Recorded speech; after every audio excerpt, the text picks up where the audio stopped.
ഇത് പറവൂർ ചേന്നമംഗലം 4 വഴി കവലയാണ്. ഇനി എത്ര നാൾ ഇതുപോലെ പ്രൈവറ്റ് ബസ് ചേന്നമംഗലം പഞ്ചായത്തിലേക്ക് പോകുവാൻ ഇങ്ങനെ തിരിഞ്ഞു വരും എന്നറിയില്ല. അതും 1965 നടന്ന ഒരു സംഭവം കാരണം. 1965 ആലുവ ചേന്നമംഗലം റൂട്ട് KSRTCക്ക് വേണ്ടി ദേശസാൽകൃത റൂട്ടാക്കി മാറ്റിയതോടെ ഇവിടെ സ്വകാര്യ ബസ്സുകൾക്ക് പെർമിറ്റ് അനുവദിക്കാൻ കഴിയാത്ത സാഹചര്യമുണ്ടായി. ഇതിപ്പോ കഴിഞ്ഞിട്ട് ഏകദേശം 50 വർഷം കഴിഞ്ഞു. എന്നാൽ ഇപ്പോൾ പറവൂർ RTA യോഗത്തിൽ ഈ റൂട്ടിലേക്കുള്ള സ്വകാര്യ ബസ്സുകളുടെ പെർമിറ്റുകൾ ഇനി പുതുക്കേണ്ട എന്ന തീരുമാനമാണ് ഉണ്ടായിരിക്കുന്നത്. ഇവിടെയുള്ള നാട്ടുകാർക്കെതിരെയുള്ള ഒരു യാത്രാ പണിമുടക്കായിരിക്കും ഈ തീരുമാനം. പടക്കുംപുറം വഴി ചേന്നമംഗലം പഞ്ചായത്തിന്റെ വിവിധ ഭാഗങ്ങളിലേക്ക് സർവീസ് നടത്തുന്ന സ്വകാര്യ ബസ്സുകൾ ആദ്യമേ കുറവായിരുന്നു.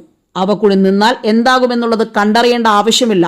ജനങ്ങൾ ദുരിതത്തിലാണ്. സാധാരണക്കാരായ ഒട്ടേറെ ആളുകൾ താമസിക്കുന്ന സ്ഥലമാണത്. സ്ത്രീകൾ ഉൾപ്പെടെ ബസ്സുകളെ മാത്രം ആശ്രയിച്ച് ജോലിക്ക് പോകുന്ന അനേക ആളുകൾ ഇവിടെയുണ്ട്. പറവൂരിലും മറ്റു സ്ഥലങ്ങളിലുള്ള വിദ്യാലയങ്ങളിൽ പഠിക്കുന്ന ഒട്ടേറെ വിദ്യാർത്ഥികൾ ഇവിടെയുണ്ട്. ഈ പഞ്ചായത്തിന് കീഴിലും ഒരുപാട് വിദ്യാലയങ്ങളുണ്ട്. പറവൂരിന്റെ വിവിധ ഭാഗങ്ങളിൽ നിന്നും വിദ്യാർത്ഥികൾ ഇവിടെയും എത്തുന്നുണ്ട്. ഇവരെല്ലാം ആശ്രയിച്ചിരുന്നത് ഈ സ്വകാര്യ ബസ്സുകളെയാണ്. ഇനി ഇവരെല്ലാം എങ്ങനെ യാത്ര ചെയ്യും?